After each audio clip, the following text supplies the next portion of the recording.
ป้อป้อเฮาดีกว่าละปอดีกว่าเหตุการณ์น้องอยู่ที่เฮือนอย่าลักเรียนพงนะป้อข้ามีลองเสียงซิมติลาดในป้อลองเสียงซิมเจ้าหญิงอ่อนปอแน่มีลองเสียงซิมสังหลานแน่ลูกเคยปอปอปอกมาซื้อตั้งเรียนมาสองจะอันใจค่ะป้อเมื่อแน่หมอสอนลาดว่าติมาติเฮือนมาอบกลมลองค่ะมาอุบกุมลูกอยู่ที่ห้องเฮียนให้ดังพี่ด้วยสองจะอันนี้ค่ะข้าเลยจะหมอสอนหอมเลี้ยงเคยกับ10 ปันป้อโอ้ยตัวเล็กๆอ่อนขนาดกล้วยว่นลองสังหลานแน่หมอสอนหอมเลี้ยงอันไปมีก็ฮักป้อในก็ไปมีก็ฮักเป็นสนัติเฮ็ดแม่คำได้ป้อด้วยในก่อนได้เป็นแค่พางมันโอ้ยไล่ตัวยาวก็อาศักเรียบใหญ่สิปอนะแน่เป็นหมอสอนลงลูกฮะแน่ป้อด้วยพี่เลี้ยวได้สั่งเป็นหมอสอนหอมเลี้ยงแน่ก็เรียกหน้าเพียวปืนที่เฮ็ดจึงเห็นไล่เสือปอละตัวลูกก่อนรู้วันเสียลายวันอันนำไล่ล่วงอยู่เดี๋ยวลูกปอดีกว่าเหตุการณ์ก่อนกำปอปอกมาซื้อตังดินมาปันลูกนะป้อโอ้ยก็ข้ามีแม่กันกูก็ข้าก็เหลียวก้อยอ่อนมีโอ้ยก็ข้ามีแม่กันกูก็ข้าก็เหลียวก้อยอ่อนมี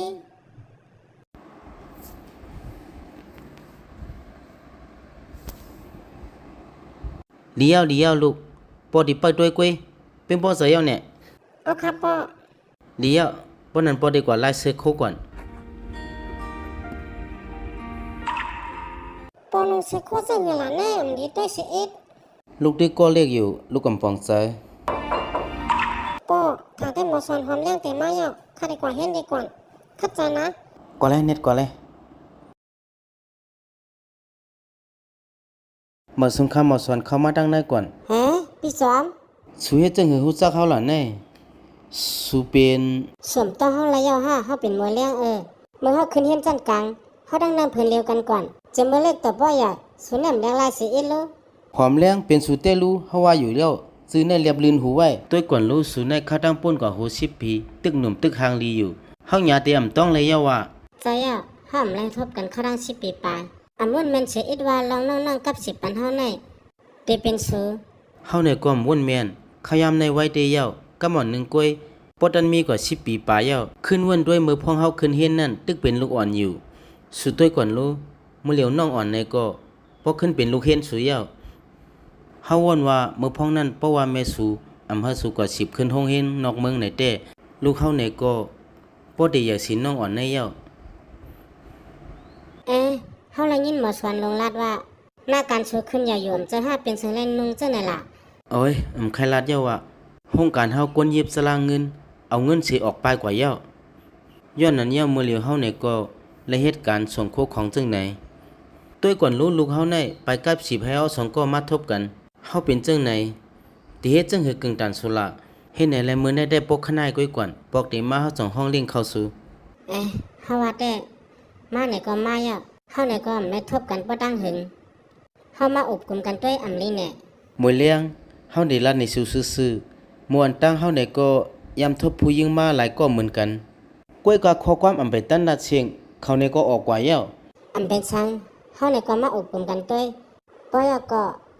เฮาและทบกันบ่ดังหึงส่วนมีข้อความตาได้ลัดในเฮาสิเอ็ด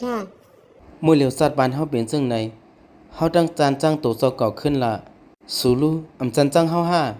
สุราสังหลาในปี2เฮาซ้ำได้จันจ้างสุเฮ็ดสังหลาเลียวป้อนนั้นก็เฮาได้มีกับ10ตัวเฮาแทงกำนึงมื้อเหลียวเฮาเฮ็ดการก่อสร้างบางพวกในก็สงโคของ1เรือนสังซึ่งว่าผลอำตกแฮงก็ติละอยู่7-8เหงก้อยกะเฮาในก็ไปมีลูกยิงแทงก้อนนึงเย้าก็มีรถเฮือนในก็เฮาคาดไว้ขนาดก้อยกะเฮายุ่มเจ้าอยู่ว่าเพราะว่าเฮาคัดใจ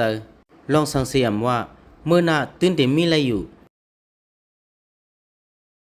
ตัวก่อนแลเฮาในก็ลาดยาวสุเตรียมเข้าเสนอเฮาหลอกก้อยกามเป็นชังอำเป็นก็ฮักกันไลก็เฮาเป็นอ้อยก็กันไลอยู่พี่สอมห้อมเคยว่าจังนั้น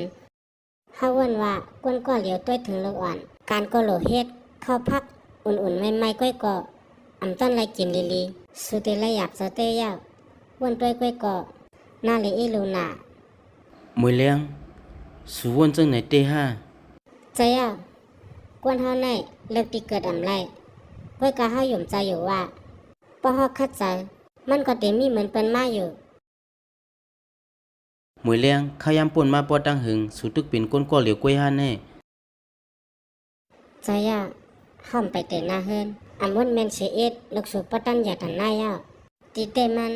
ข้ารำเปิ้นมา10 ปีปลายเฮาไปก้นก้อนหนึ่งอยู่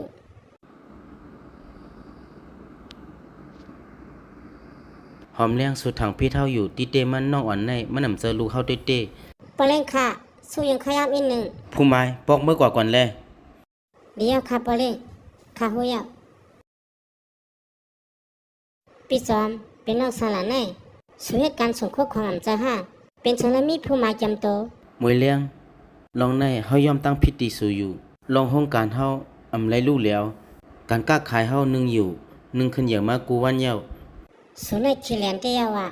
ป้อนนั้นลองน้องอ่อนลูเป็นลองซึ่งหือล่ะ น้องอ่อนแนมเจอลูกเฮาเต้เต้เขาเป็นลูกพี่ชายเฮาปอแม่มันถูกโลดผาดเสียเลยเชียงกว่าเย้ามันนำมีติเจอย้อนนั้นแหละเฮาสังเก็บเลี้ยงเป็นลูกเฮา ป้อนนั้นเมื่อในสู่นึงเสืออันในตอนตัดที่ซ้ำใจเฮาซึ่งนั้นห้าม วยเลี้ยงขว้างปันอีกหนึงนะเฮาในก็อำฮู้ว่าก่อนที่มาทบเฮาในเป็นสูในก็ฮู้อยู่เฮามีลูกอ่อนแทงก้อนหนึงเฮาในก็แค่หากวนก่อนเฮาหยุ่มเจอรีเสเปิ้นลองนาการเฮาในก็ตั้งหนึงอำมีข้าวยามต้วยถึงน้องอ่อนกาหือเฮาแค่มีนาเฮิรนลองอุ่นเจอปันมันเมื่อในเพราะว่าเฮาฮู้ว่าก่อนที่มาทบเฮาในเป็นเฮาในก็เตรียมนุ่งซื้อโคซึ่งในเสียมาทบเตอนะลาดอยู่โพตั้งนำมวยแรงสุสังพร้อมเจอจอมเฮาปันหน้าเฮิรนน้องอ่อนอันมีลองอุ่นใจหือ เฮาพร้อมใจอยู่แต่เอาในกว่าเฮาเป็นมอสอนน้องอ่อนเสียมกาแต่เป็นแม่ลีตาน้องอ่อนเที่ยงเฮาสองก็พร้อมกันปันหน้าเฮือนอันอุ่นใจตีน้องอ่อน ลองในก็เปียกเปิงเตียวขยามปอปนกว่า10 ปีปลายเฮาสองข้อเลยขึ้นมาทบกันแทงกำหนึ่งส่วนว่าจงได้มีกวนปันแห้งเฮาสองก็หือ เฮาหยมว่าแต่มีก้นตั้งนำหันถึงตั้งเฮาสองก็อยู่ ตั้งนำในห้า